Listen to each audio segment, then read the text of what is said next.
La question que vous voulez te poser, c'était, elle avait fait, je pense que c'était en février, l'objet d'un débat du cercle des économistes tunisiens de Tunisie, qui était avec ce même titre, où va l'économie tunisienne. Il y avait des interventions dans ce sens, mais la situation était beaucoup plus difficile qu'aujourd'hui. Donc c'est pour ça que la question était beaucoup plus d'actualité à ce moment-là que je pense, à mon avis, aujourd'hui. En fait, je pense qu'il n'y a pas 36 manières de regarder, de juger de cette question et d'apporter une réponse. Tout d'abord, est-ce qu'on a des politiques macroéconomiques capables de faire sortir l'économie vers la reprise? Ça, c'est la question la plus importante. Pour savoir où va l'économie, est-ce qu'on possède et on est doté d'instruments de politique macro-budgétaire et monétaire actuellement qui permettent d'y aller vers la reprise et de ressortir de la récession, entre guillemets, parce que c'était une récession pas voulue, mais était suite à la période de transition et la révolution. Ça, c'est la première question, je pense. Et la deuxième question, est-ce qu'il y a des prémices et des indicateurs en ce qui concerne qui montrent est-ce qu'on s'en sort, on s'en sort pas économiquement? Mes réponses sont beaucoup plus sur l'aspect économique. Puis malheureusement, les statistiques en Tunisie n'est pas tellement dotée d'instruments qui nous permettent d'avoir des indicateurs avancés par rapport à l'activité pour que je peux vous dire que demain, le deuxième trimestre, le troisième trimestre, voilà ce que peut me dire tel indicateur avancé par rapport à l'activité qui pourrait me dire quelles sont les perspectives. À mon sens, je pense que, en ce qui concerne la politique macroéconomique, on est doté actuellement d'une politique macroéconomique budgétaire de relance, sans équivoque, sans discussion, et je trouve que les gens qui disent que cette politique macroéconomique n'est pas une politique macroéconomique de relance se trompent.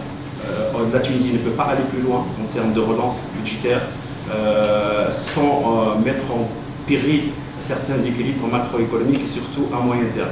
Je pense que ce qui est très bien dans cette politique macroéconomique, c'est le fait qu'elle a essayé d'avoir des équilibres, sauvegarder les équilibres à moyen terme, d'avoir un déficit raisonnable qui ne permet pas de mettre en péril ce type de situation, d'avoir un taux d'endettement qui n'a pas explosé, même pire que ça, c'est mieux que ça peut-être.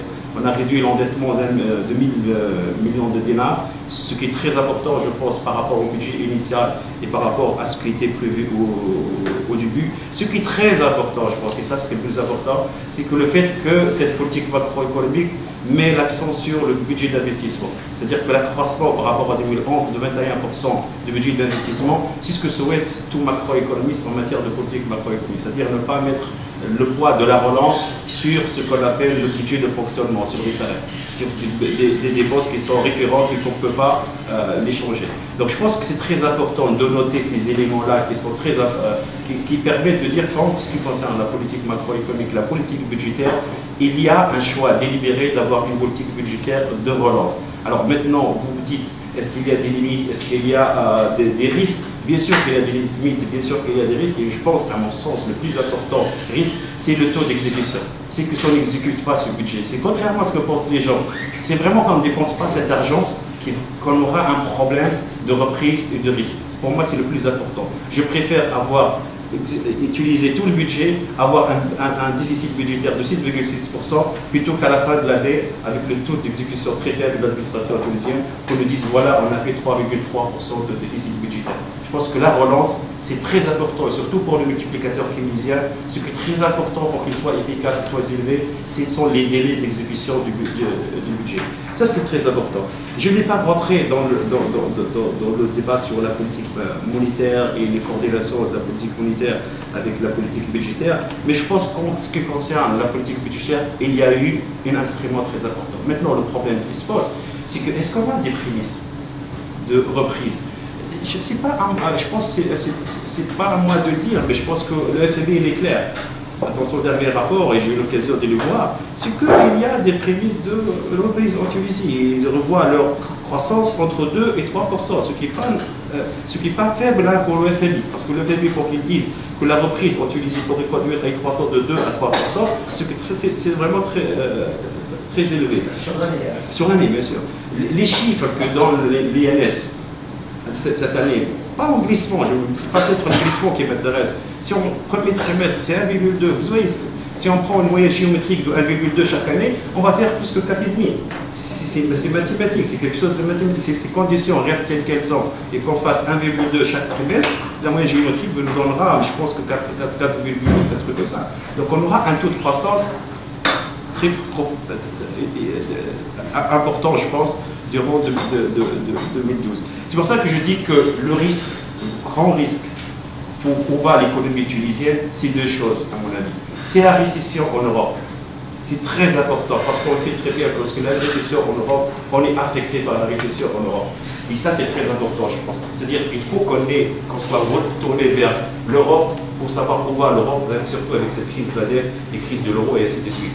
Et le second élément, c'est le risque social et politique qui est inévitable et inhérent à la transition démocratique en Tunisie. Mais comment le politique peut gérer cette affaire, je pense que ça c'est une question très importante. Mais au-delà, je pense qu'on est doté de bonnes politiques macroéconomiques. Je ne vais pas rentrer à ce qu'on ait une bonne ou mauvaise politique monétaire. Franchement, je ne me suis pas intéressé ces jours-ci.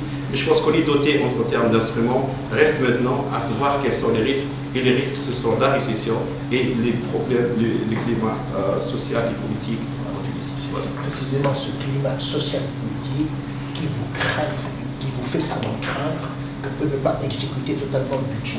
C'est ça. Entre autres. Les grèves, le fait que vous savez très bien que l'année dernière, 2011, l'important de la crise venu du secteur touristique, venu du secteur des hydrocarbures et du secteur des mines. Et ce sont les secteurs où il était, à part le secteur touristique qui était beaucoup plus affecté par l'environnement sécuritaire, l'autre aussi c'était l'environnement social, les sittings, donc Garça, et ainsi de suite. Et donc je pense que ce climat-là peut avoir un effet négatif sur les secteurs clés de l'économie et sur l'appareil productif. Tu permets tout juste une couche c'est un peu dynamique. Voilà. Si j'ai compris ton film, nous sommes dotés de bonnes politiques, surtout budgétaires, politique fiscale. Mais que si ça ne marche pas, c'est que vraiment la faute c'est aux autres. C'est la récession et c'est le climat social et politique, c'est les politiques et c'est le mouvement social. C'est ça. Corrige-moi si j'ai. C'est ça. Et la façon dont est géré le climat social et politique par. Qui le gère? Par les autorités publiques. Les autorités publiques. Non, j'ai voulu une précision tout simplement pour engager un bon débat. Voilà. Pas tout à fait innocente. Pas tout à fait innocente. Oui, très bien, je ne vous dis pas par le gouvernement, par les autorités publiques. Eh non. Ça moi aussi, je suis clair. Non, j'ai bien compris. Je dirais par les acteurs sociaux également. Oh, oui.